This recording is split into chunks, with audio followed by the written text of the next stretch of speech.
Welcome to episode 5 of our wedding series. Let's discuss about the outfit I wore for my Sangeet. ఇది చాలా typical colour. నేను ఇది ఎలా చూస్ చేసుకున్నానో చూసేద్దాం.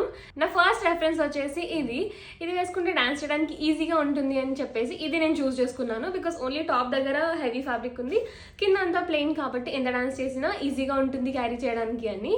The original price was somewhere around 26,000 in the website.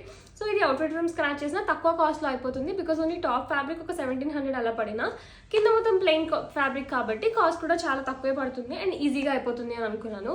But స్టోర్లోకి వెళ్ళి ఇది ఎప్పుడైతే పెట్టుకొని ట్రై చేశానో ఎంతో గ్రాండ్గా అనిపించలేదు. It was so simple and నాకు అంత సెట్ అయినట్టు అనిపించలేదు. So I left this one.